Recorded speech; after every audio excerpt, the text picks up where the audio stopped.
So we're going to travel back to France again this morning, Jim, to talk to Patrick Peter. I've known Patrick for many, many years. Is not a guy that you're going to see on the spotlight, but it is a brilliant producer. In my opinion, he's probably the best one of historic events in the world. And everything he touches becomes gold. So I'm delighted to bring Patrick Peter on. He should be with us any second. And you're going to learn everything he does, and it's absolutely unbelievable. So I'm being told by our producer that Patrick is with us, so he should be in any second. And before we start, we're going to have also a little video that Patrick would like to share with the audience that tells us about all the great events they produce. So I think Patrick is on. Good evening, Patrick. Bonsoir. Good evening. Thank you very much. So why don't we start with the little video that you wanted to share with the audience? Okay.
Great way to start the session. So Jim, we'll leave you in the hands with Patrick. Bonsoir, Patrick. Welcome to Industry Race Week. Thank you. That video is an outstanding way to begin because it demonstrates the breadth and depth of the Peter Auto event calendar, which I can't think of a form of historic or vintage car racing that your group doesn't have its hands on. How did you find yourself bringing the business towards that genre of motorsport?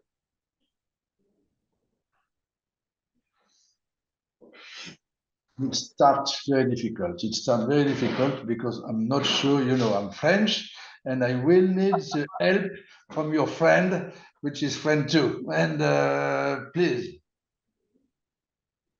Francisque. Yes, I'm going to step in. I'm going to step in. So, Patrick, maybe I'm going to try to do it in English, but maybe slower. Tell me in French. In French, okay, I'll do it in French. So, Jim dit que c'était une excellente vidéo pour commencer, pour expliquer tout ce que vous faisiez et que le nombre d'épreuves que vous organisez dans le monde est absolument incroyable. Voilà. Yes, but I don't know if it's a good video, but it's quite confusing because, it's impossible to show you all the year in 2 minutes. I think we organize per year, we organize around 15 different events with different type of events. I show you some racetrack event, some rally, some sports event, some regularity and elegant rally. It's quite there is many events. The biggest one was Le Mans Classic. I think you look the Le Mans Classic with the famous Le Mans start, etc., etc. But we organize every year. We organize 6-7 race on the racetrack. We organize every year the Tour Auto since 33 years. We organize the Chantilly à Elegance every other year, 1 year Le Mans Classic and 1 year Chantilly. And since 2-3 years, we organize the Rallye des Princesses just for the ladies. Le Mans Classic this year was the biggest it's ever been. Where do you go with that event now that it has grown so much and become really the crown jewel of vintage car racing? We began the Le Mans Classic in 2002 with 30,000 spectators. This year it was 235. Of course, it's completely different. The first one we had 300 car, now it's 800 race car, and we had 9,000 club car. But I think the size, of course, the size is important, but what is the most important for me is the quality.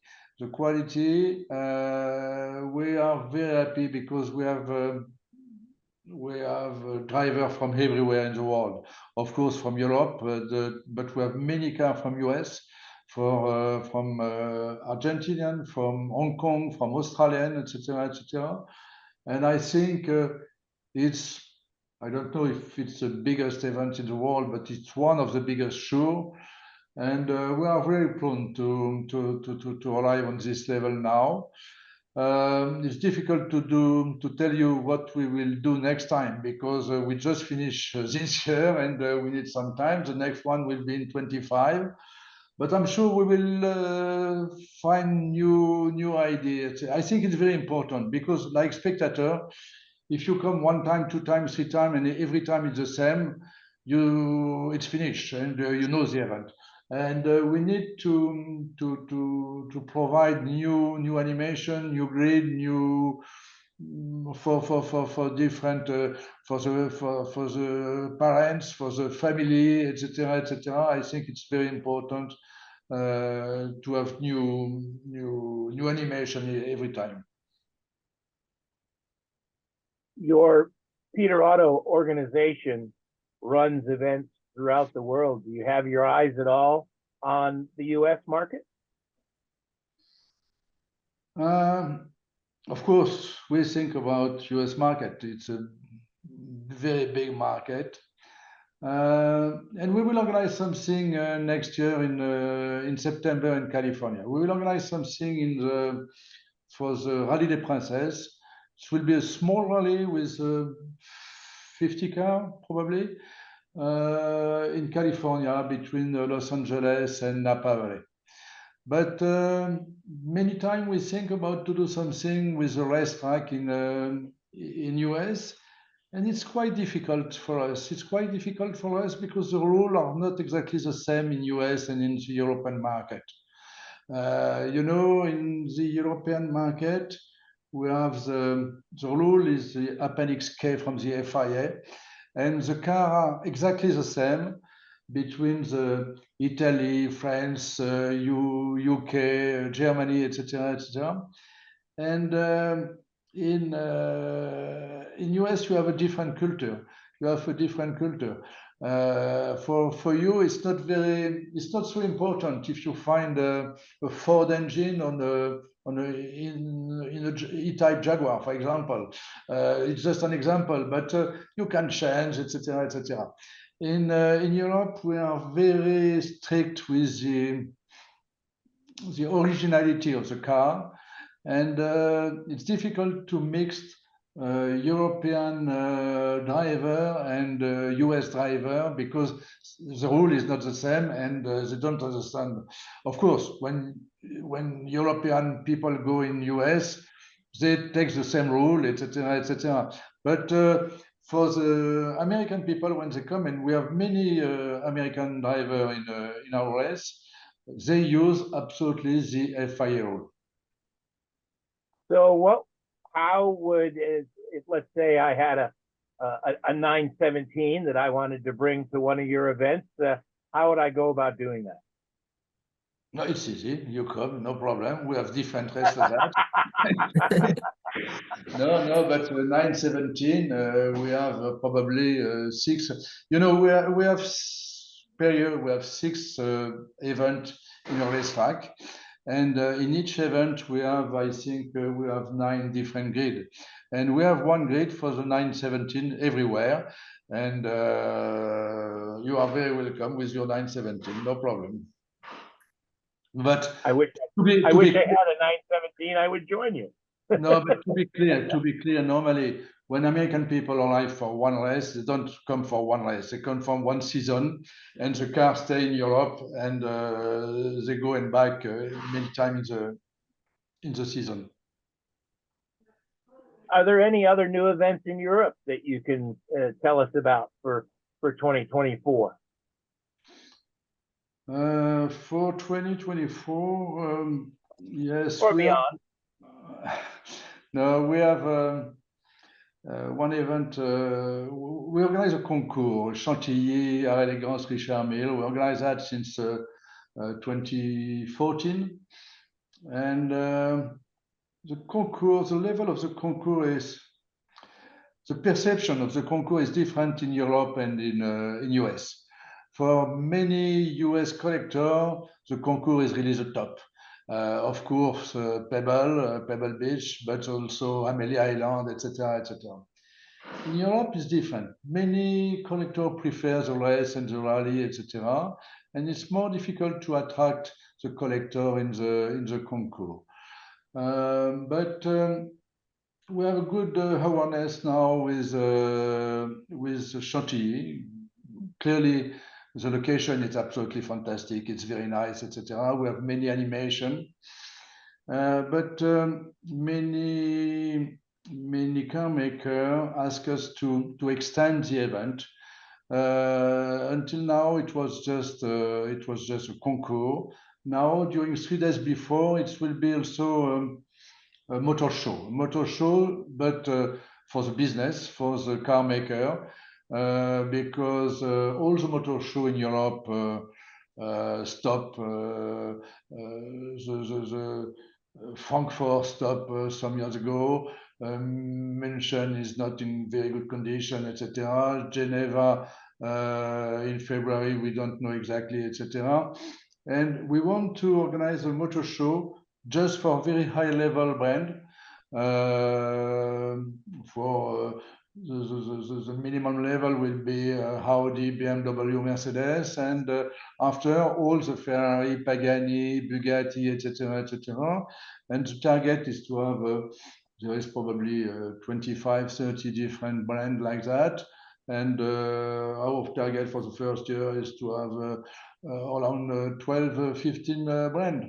And besides Chantilly, we have a racetrack in Montfontaine, and they can go with the customer to try the car, which is very important with this type of car, because you can buy a car by internet.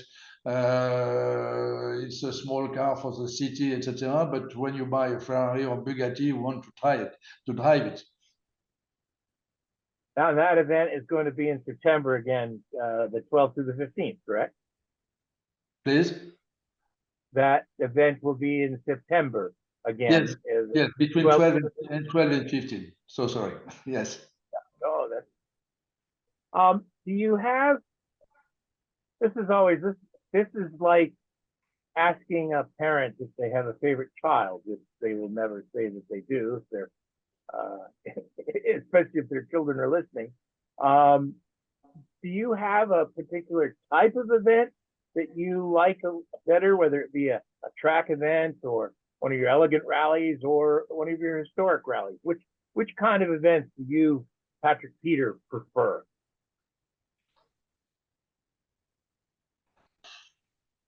Always the next one. Always the next one. No, because you know, I like the rally. I like the racetrack, etc. Of course, an event like Le Mans Classic is something very special. It's fantastic, and you imagine for a collector to be in your car during the night on the straight line. It's something. It's a dream. It's a dream. But there is many things to imagine, and for me, I always think to find something new, and I will not tell you something today because we have to think about that again, etc., etc. But I like to imagine something new. Well, I can tell you as a part-time commentator that the two times that I was able to do TV commentary for Le Mans Classic were two highlights of my life. That is truly a special event, and it should be on any motoring enthusiast bucket list, as we would say here in America. Many congratulations on that great event. The vintage racing world, as technology is moving forward, we're seeing cars that are now, as I used the example of the Porsche 917 earlier, you could, with the right amount of money and the right wherewithal, you could go and you could buy a vintage race car.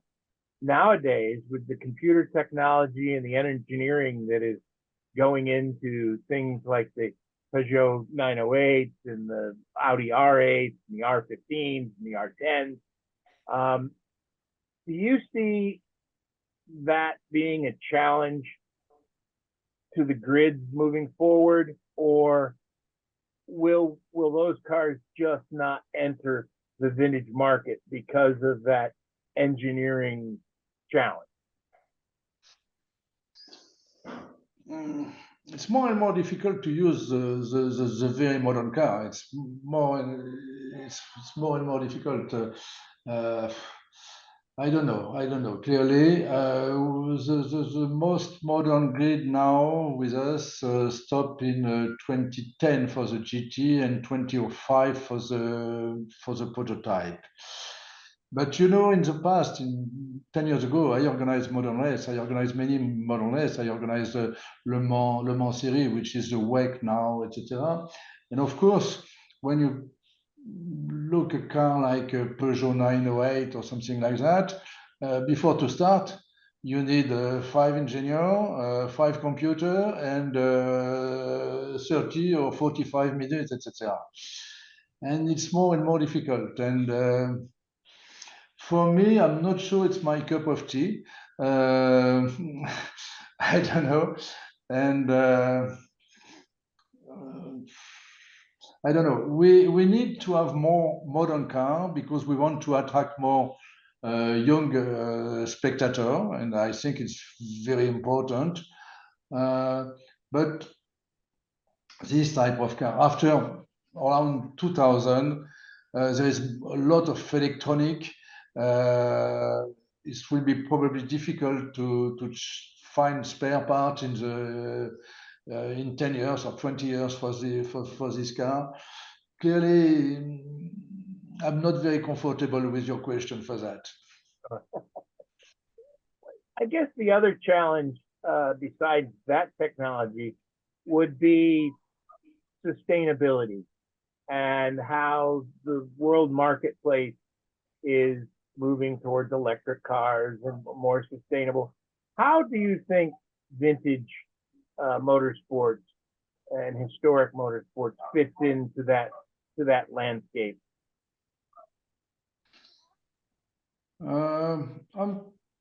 I'm quite optimist. I'm quite optimist because I think, you know, we have ecological problem like everybody, etc., and in all the country. But for example, in Le Mans Classic, we have 30% of the grid who rests with synthetic fuel. We provide Aramco fuel, which is synthetic fuel, and we with probably less 75% of the emission. And I think with that, of course, ecologists want always more. But I think with that, it's a good answer. After, I'm sure the condition to drive in the traffic, etc., is more and more difficult. You have speed limit everywhere. You have a lot of problem, and the car are not very fun to drive. You have help for everything, etc.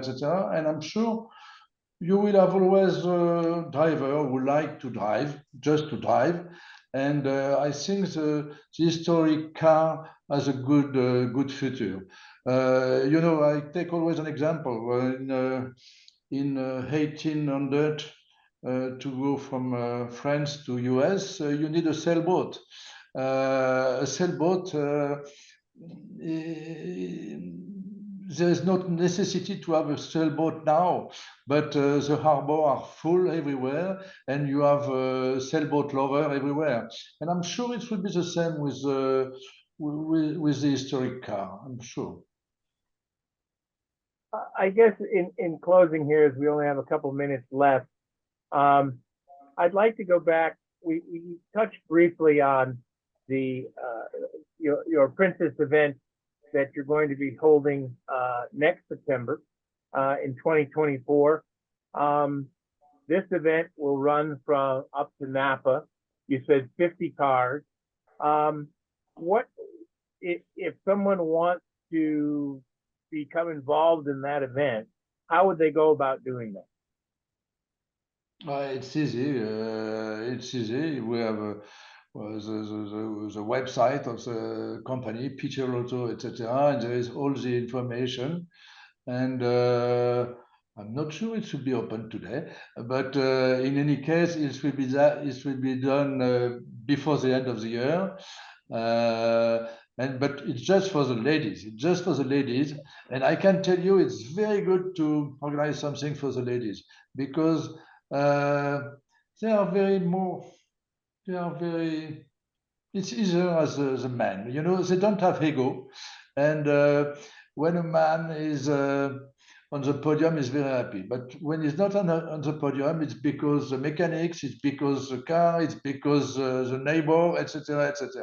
And with the ladies, they are happy on the podium, and when they are not on the podium, they say, "Okay, I need to improve me, and it will be better next year, etc." And clearly, it's very good.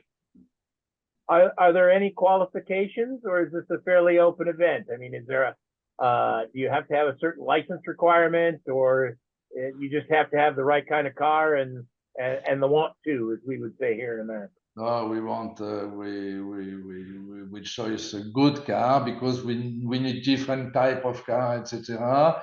And after we don't need a champion. We need something, somebody with fun. No selection, no selection.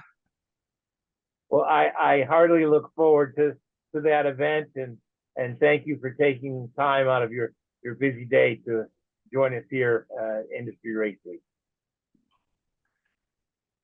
Well, thank you very much, Peter. You did very well. You say you were worried. You said, I don't know if I can do an interview in English. You did brilliant. You did absolutely brilliant. Thank you very much. I don't believe you, but thank you very much. You did very well, and I could have stayed up, so I stay on just to make sure you are comfortable, and thank you. And as I said during the introduction, is Peter is not Patrick is not someone that's going to be on the spotlight, but everything he does turns into gold. And so it's a brilliant organization run by a brilliant man. So thank you very much, Patrick, for being with us today. Merci beaucoup. Bonne soirée. Merci. Okay. Have a good day. Registering on Epartrade is easy. To start, click on the Join for Free button on the homepage. First, search your company to see if it's already in our database. If you see your company on the list, click on it to select it. Then, choose Claim Company if you are one of the decision makers, an owner, marketing person, or main company contact. Or choose Join Company if you are an employee, and press Continue. If you couldn't find your company in our database, select Register a New Company. On the following page, fill out your name, email, phone number, job title, and choose a secure password. If you chose Register a New Company, you'll need to choose your business type. Select Supplier if you're looking to display products or services and connect with buyers. Choose Racing Business if you're looking to source new parts and connect with suppliers. Choose Race Team if you own or are a member of a professional race team. Then, enter your company name. Please provide a website, Facebook page, or LinkedIn if you have one, and choose to either claim or join the company. You can view and agree to our terms of use here. If you'd like to receive our weekly newsletter, choose Accept. Finally, click Register Now and your registration will be submitted for approval. An email will be sent to your inbox. Please confirm your email address and you will be approved shortly. Welcome to Epartrade.